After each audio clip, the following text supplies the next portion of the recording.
Noon all. This side Dr. Bharti from BJ and RadarOpus software team. So, doctors, we are organizing a webinar today on the China Officinalis medicine. So, we have Dr. Sahni, Dr. 𝐀𝐻𝐿 with us, who is going to discuss in the webinar about this remedy, China Officinalis, who changed the world twice. So, let me give a brief description, a brief introduction of Dr. Sahni. Dr. 𝐁.𝐻𝐿 is an eminent personality of homeopathy. He has done his B.Sc, D.H.M.S, MD in homeopathy, PGDHHM in Symbiosis, PhD, and he had worked under Dr. B. Sahni, who's a recognition scientist and discoverer of transmission of medicine from distance. He is a former chairman of Education Committee from 2012 to 2017 for more than 5 years at CCH New Delhi. Then he had served the council with developing curriculum and educational regulations in homeopathy. Further, he is founder of Research Institute of Sahni Drug Transmission of Homeopathy, and he is also chairman of the same. Doctor is professor and HOD at GD Memorial Homeopathic College and Hospital, that is in Patna.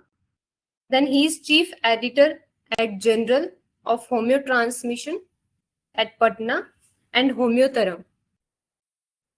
He is also honorary advisor at Indian Journal of Classical Homeopathy at Calcutta, member of Academic Council, Homeopathy University, Jaipur. He is a visiting professor at Homeopathic Medical College in India and Secretary General in Homeopathic Science Congress, author of many renowned homeopathic books, and have given many live speeches at Akashvani and Doordarshan. So today Dr. 𝐁.𝐻𝐿 is up, and he is going to discuss about the China Officinalis remedy, and he is also going to tell us about a case related to it. So Dr. Sahni, now we can start the session. You can start the presentation now. I hand over to you. Thank you, Dr. Bharti. I'd like to meet you today again. And then let me know, you may be wondering why I have chosen this very initial subject of medicines. China obviously is the first homeopathic medicines that was discovered by Dr. Hahnemann. It must be a wonderful. You may be thinking about what are the purpose that I wanted to share like this. Basically, my idea was to tell you about how we can study the medicines, because we are looking into the Metra Medica. We go through the different Metra Medica. I mean, try to see the initial medicines, but understanding about the medicines do not get formatted in our mind. We do not get the idea what the portrait of the medicines is not get installed in our mind. So my purpose is to make you understand how you can have a live memory of the any medicines of the homeopathic Metra Medica. And to demonstrate that, I have taken this topic, the first term, the China. You may be aware that China was not the earlier China was not a homeopathic medicines. But before we understanding about the China or any medicines, I can tell you what we know about the medicines. What is a medicines? What are the substances that can be called as a medicines? And the human civilizations has been associated with the need for the change in their life. During every problem, what happens? They want something to change. So the basic thing that substance which can change that, and the idea behind any medicines is that how it can change, create a change. Now, how it can change? What are the properties that are there in the medicines? Medicinal substance or any substance that can be called medicinal substance. How that can be called medicinal substance? How we can say it is a medicinal substance? This is the basic questions we must have in our mind. You might have heard about the Arndt's law. You may be aware about the Arndt's law. The Arndt's law states that in a minimum dose, in a moderate dose, it gives you the nourishment. Like anything that you eat in the food materials, like your salt, your food, rice, chapati, anything that you take, it gives you the nourishment. Then in the large quantity, it kills you. It becomes toxic. But in the minimum quantity, it has the capacity to change. That means it becomes the capacity. And Hahnemann also has talked about the substance which has the capacity to bring a change in the human life, human state of the life, the condition of the life, the feature of the life, that can be called as the medicines. Now, what are the ingredients? What are the component of the changing factors for the medicines? This is important. We have to throw. Now, for any changes, we have to see where that substance exists, from where it is from the natural kingdom, it is from the mineral kingdom, it is from the artificial kingdom, whatever it may be. Now, what are the ingredients in there? What are the property? Like in the China, what are the alkaloids? It must have the alkaloids. And then we know the protein. But what is the status of that protein outside our body and inside our body? Inside the body also we have the protein, and outside the body also we have the protein. So all these informations are required to understand about any of the medicinal substance. And once you have the informations that these are the ingredients of the China, these are the ingredients of the belladonna, these are the ingredients of the, and these ingredients are become active when in what conditions? China Officinalis, it has the quinine-like factors. So in what way the quinine can be activated? It is there. It is in the dormant state. But when it enters your body, how it can how it gets activated? So that means the interlinking, the reaction between the China and your life principle. This is important. So this with this, and then again we have to aware about how you can get these information from the traditional history, and the first encounter, how it was discovered. This is also important, because once you know the discovery, once you know its history of entrance into the Medica, then you can learn something about this homeopathic of any of the medicines.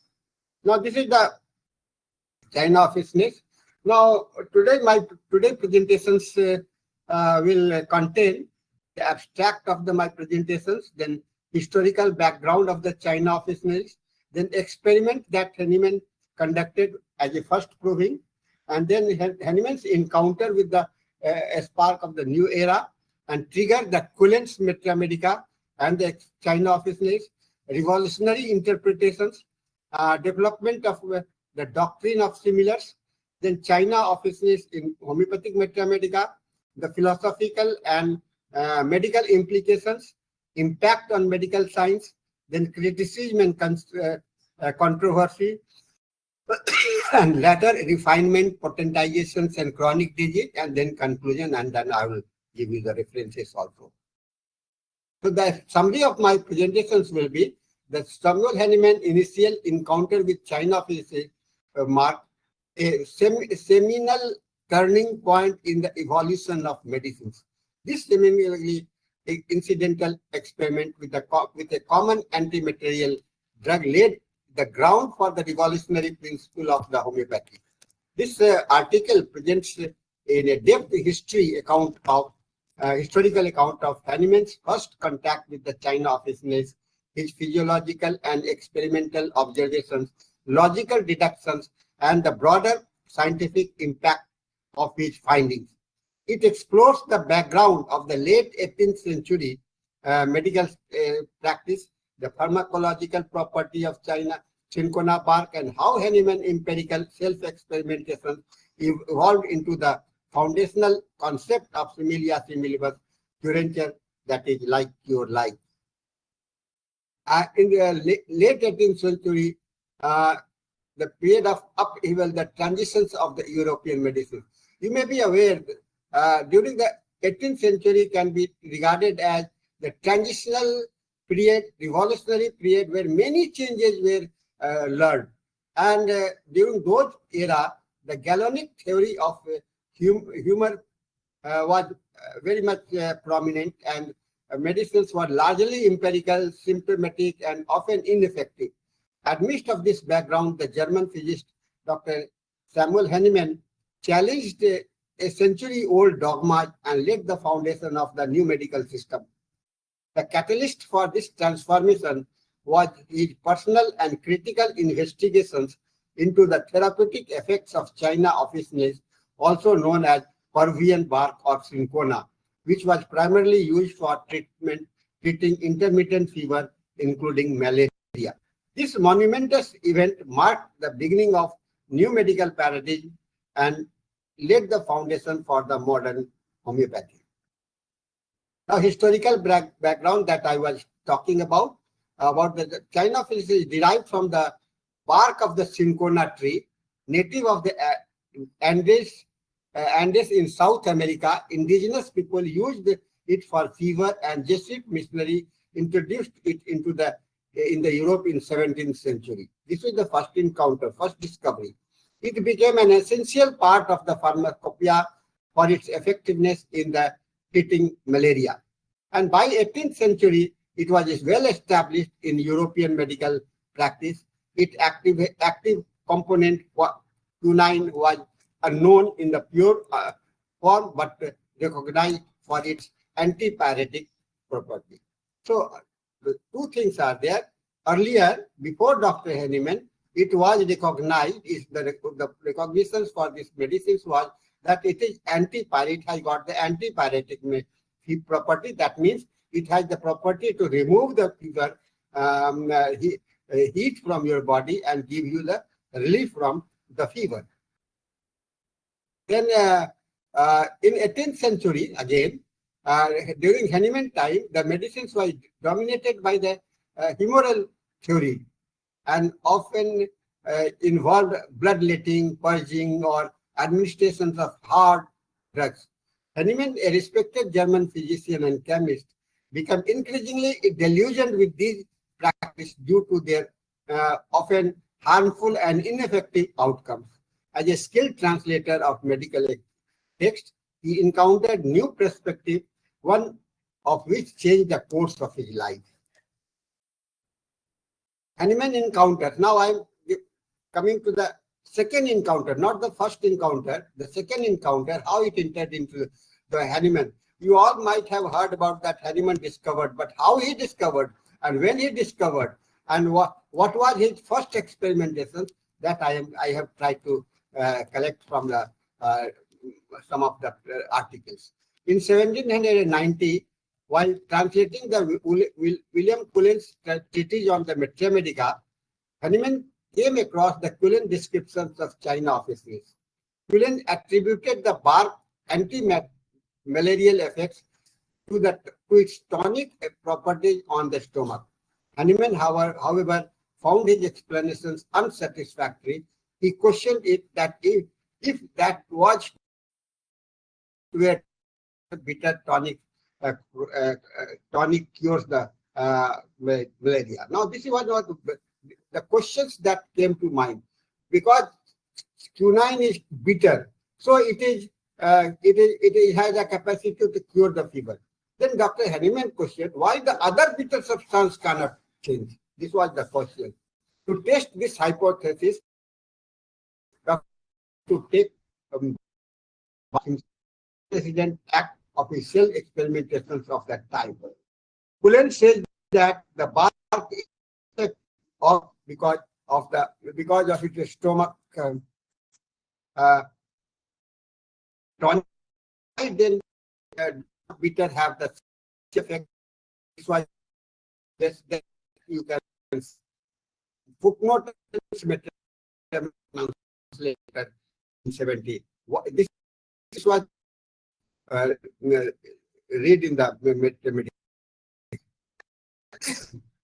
and ingested several doses of the powdered China business over a few days. The fever weakness and sweating symptoms resembling the used to treat. He writes,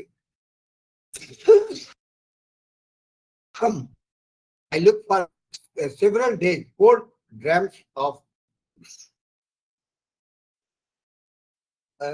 good twice daily. My feet and finger tips became cold. I grew languid and drowsy. Then my heart began to palpitate. My pulse became hard and rapid and intolerable anxiety and treatable trembling, but without a rigor. Prostration in all the limbs. He was feeling weakness, then throbbing in the head, redness of the cheek, thirst.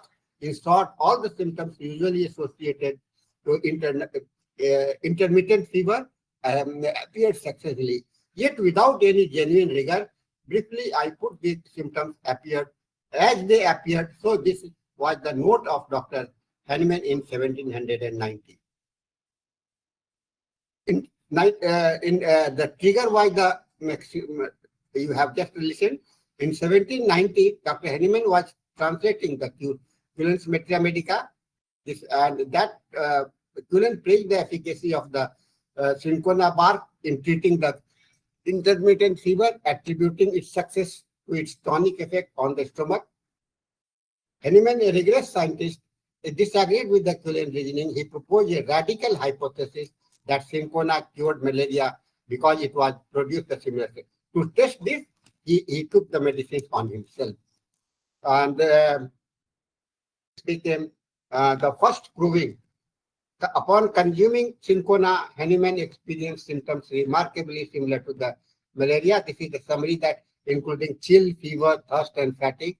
These episodes were reproducible and occurred only when he took the bark. When he stopped, the symptoms ceased.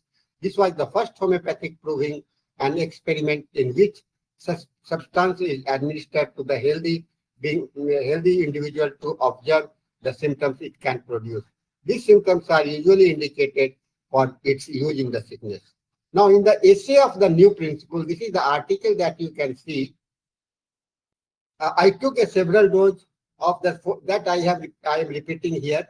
I took the several dose. This line appeared. Have you gone through the precursor to the Dr. Hahnemann's lesser writing? You can get these articles there in the lesser writing. It's a new principle of it, and this you can get. What Dr. Hahnemann did, he studied the drug and had led him to this single drug in moderate dose often offered the best, if not the hope of creating disease. It is important to recall that the first proving was not actually designed at the outset of the study, study the effect of the drug on the entire human system. To prove prove a drug as a often claimed, the methods has to be designed to prove on its better action on other part of the body also. Accepting opinion.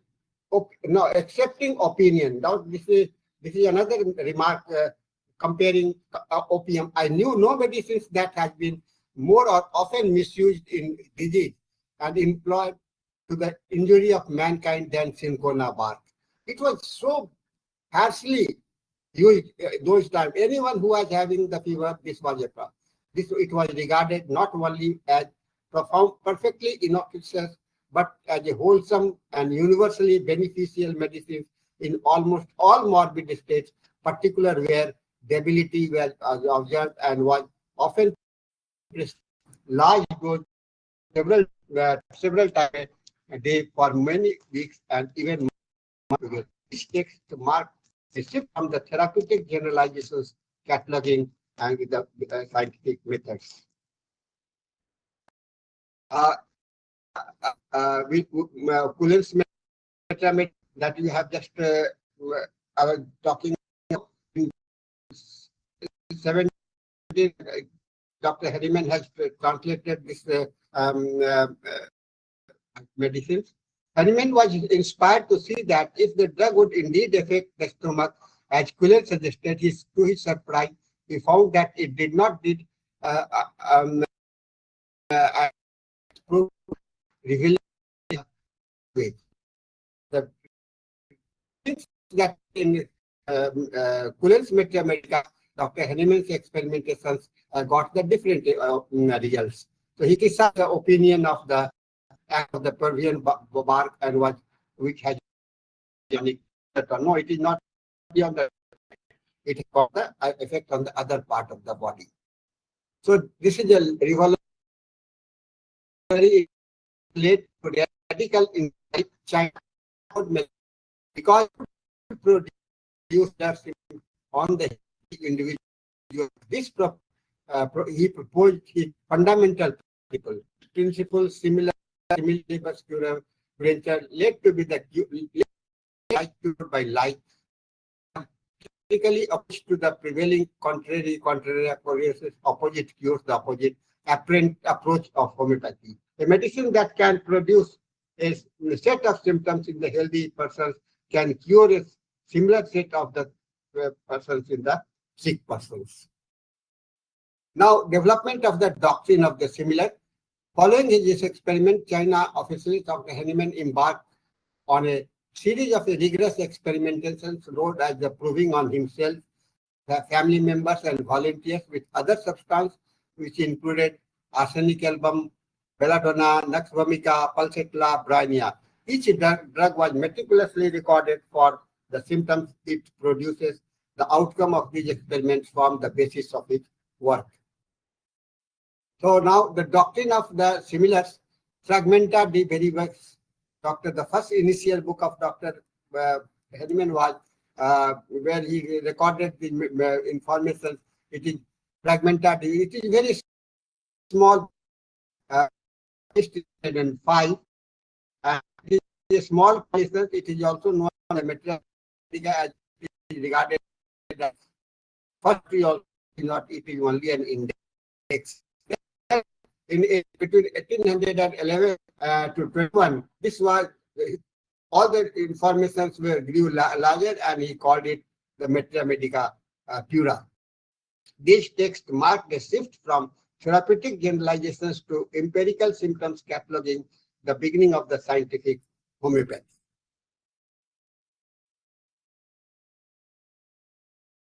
China offices, the journey. Now I'm going before the Dr. Henneman now.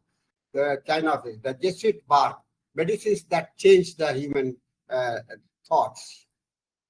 Just with the Jesuit bark, we have a story of more toxic that Pasch's discovery and as a serpendices as flamingo discovery of the penicillin.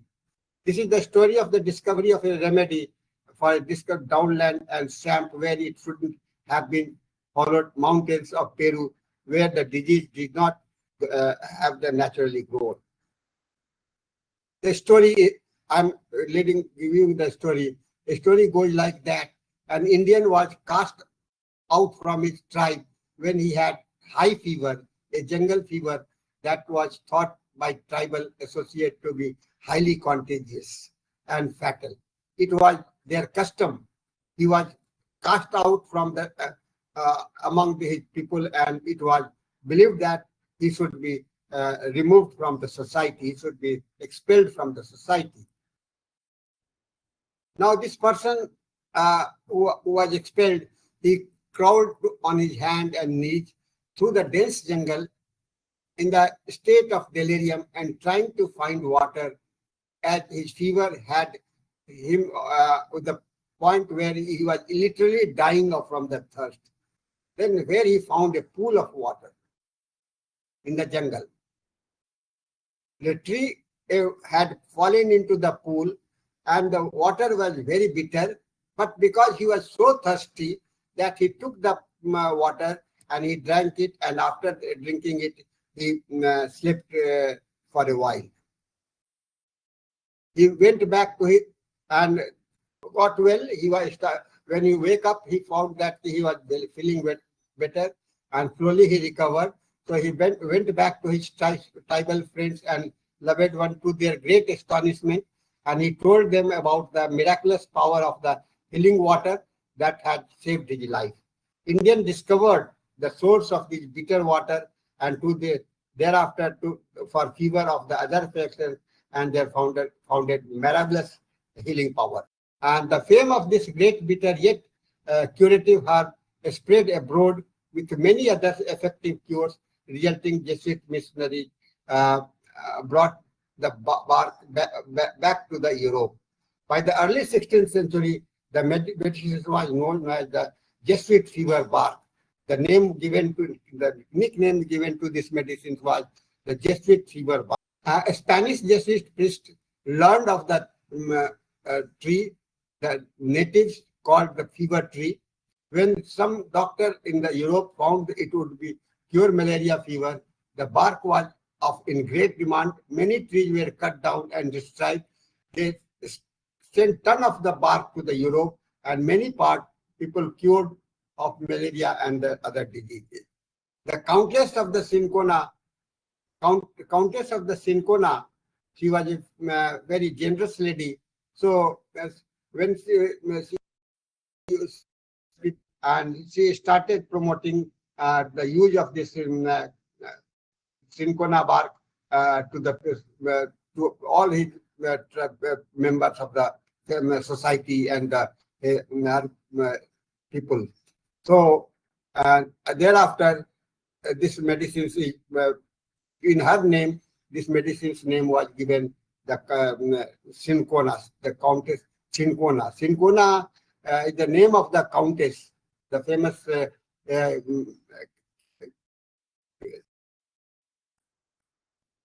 the people renamed the bark Cinchona from Jesuit bark. Then the name was changed, and it was known as the Cinchona bark after the Countess of Cinchon. Cinchon is the place, and Countess in her name this was given. Everyone in the Europe used this, and we know that this bark is the Cinchona.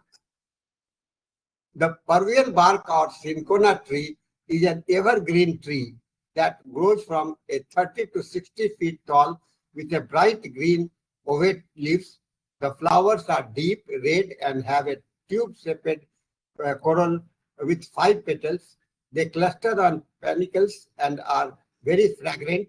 Originally, they grew high in the eastern slopes of the Andes and the Peru, Bolivia, Ecuador, and Venezuela.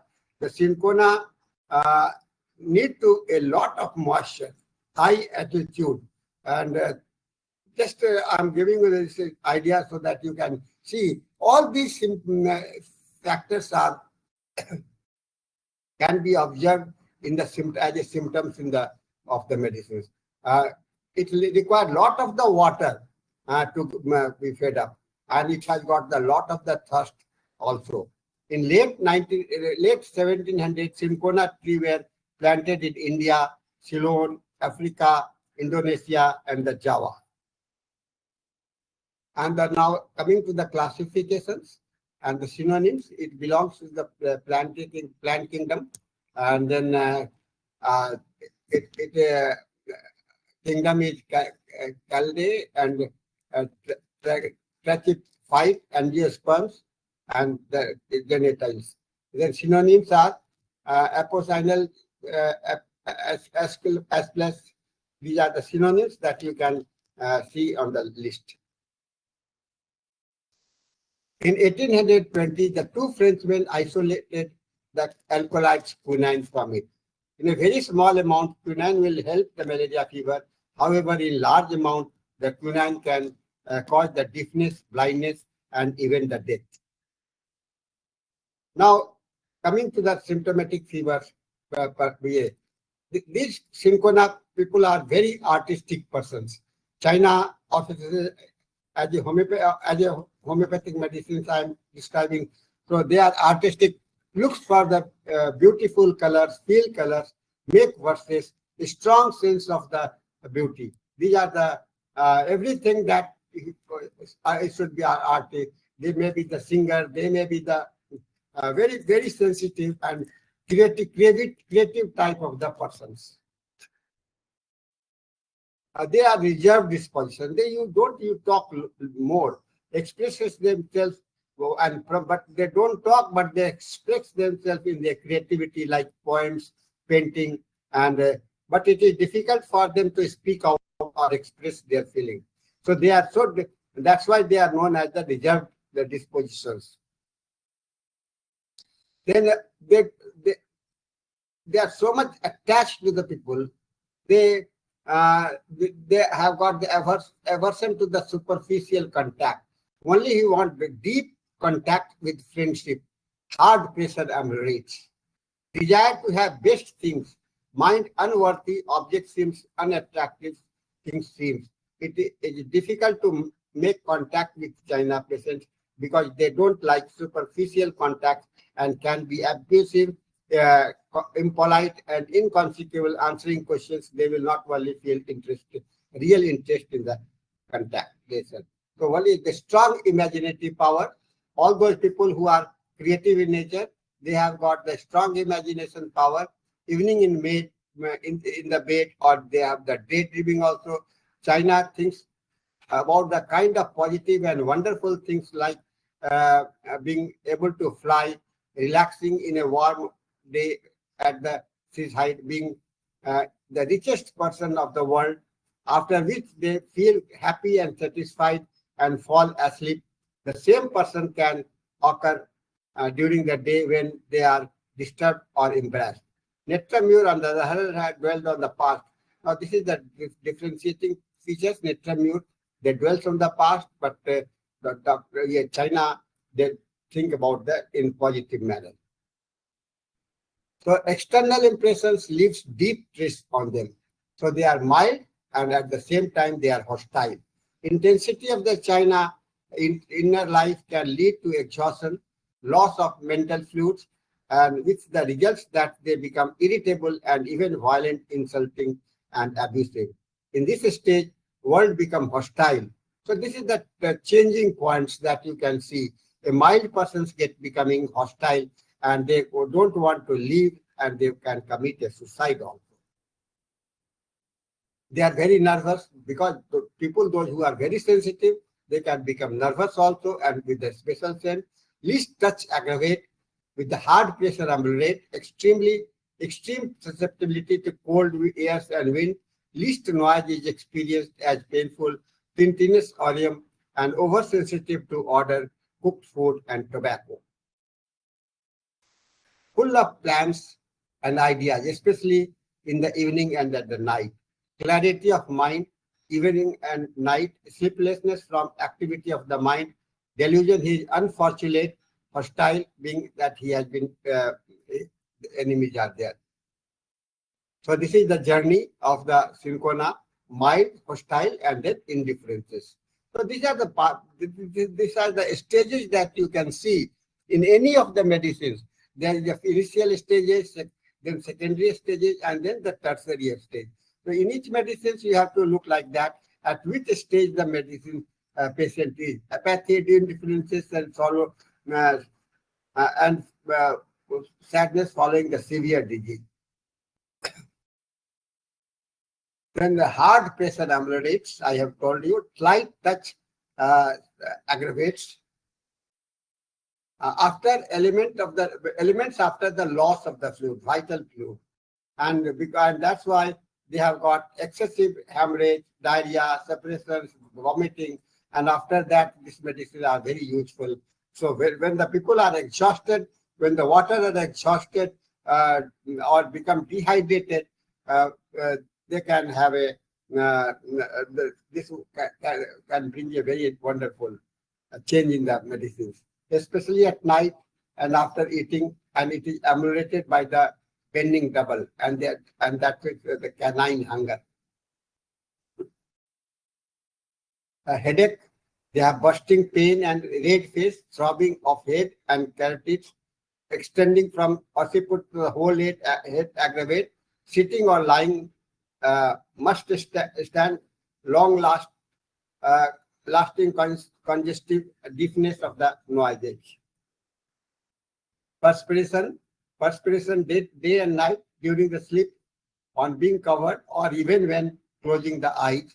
One foot cold and other foot hot, one hand cold and other hot. These are the markable symptoms. Then region of the body, blood circulations and secretions are the area, digestive organ,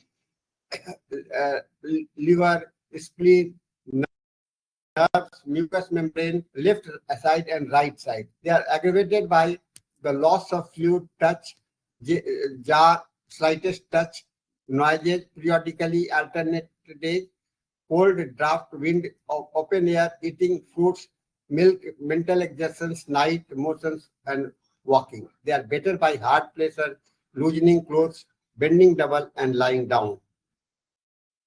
The key feature of this medicine is nervous and irritable, sensitive and introverted, cannot express feeling easily, difficulty showing gratefulness or affections, touchy and easily offended, nervous, capacity on age, sensitivity to the noise. Causes are fluid loss of onani, masturbations, chill, anger, coryza, suppressed tea, alcohol, and yes. It is in the testis writing, it is placed along with the other Freedom group of the medicines and have a property of altering the blood, increasing the. So China is related to the blood altering property also. So China Officinalis is now in the Metra Medica Cura. Dr. Hahnemann lists the China in details with symptoms grouped as observed, improving the key characteristics that include debility with trembling, periodic fever, flatulence and bloating, sensitivity to slightest touch, hypersensitive to pain, shallow complexion, and then headache as if a scale were bursting. Weight weakness, not from exertions, but from the loss of vital fluid after hemorrhage, diarrhea, lactation, seminal loss.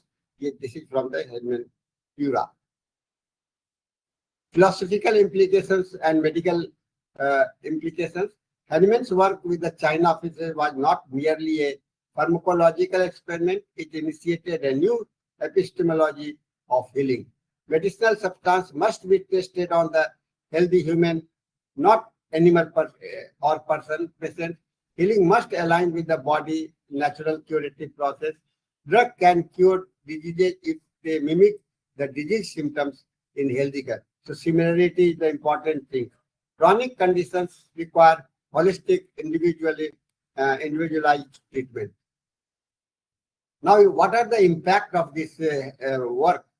Through the controversial Hahnemann work compelled physicians to reevaluate the therapeutic rationale his model influenced. The development of the new clinical trial and blinded experimentations. The focus on the symptoms-based drug effects.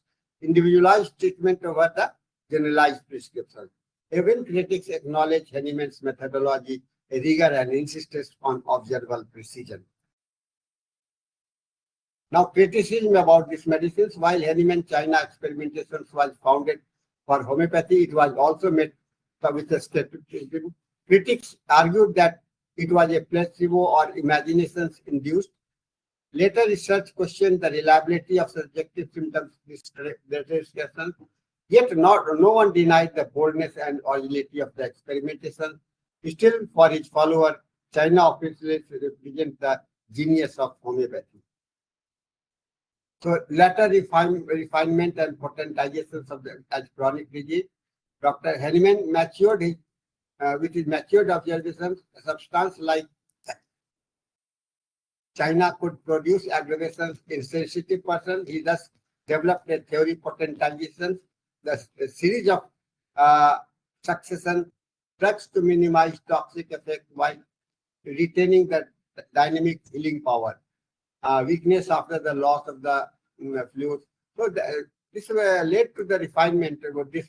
Dr. Harriman's idea about potentization is also associated with this medicines because the different level of the effects were there. So he said that the doses should be equally similarly timed.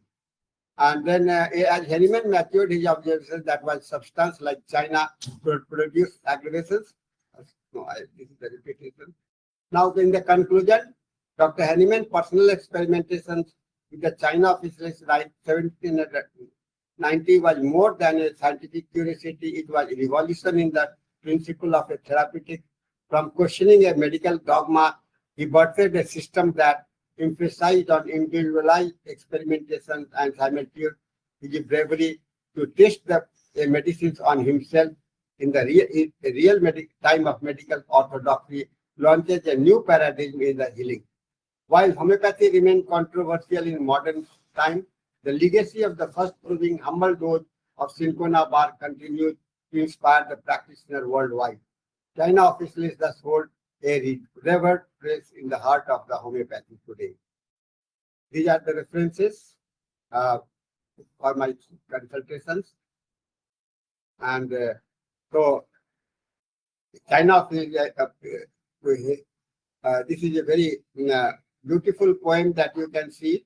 China, Cinchona, fairest of Peruvian maids, to health, bright goddess in the breezy glades, or Vito temperate plain, or an altered red, still and loud hymn, the solemn prayer referred, each balmy bud she pulled and honey flower, and hung with fragrant wraps and sacred blower.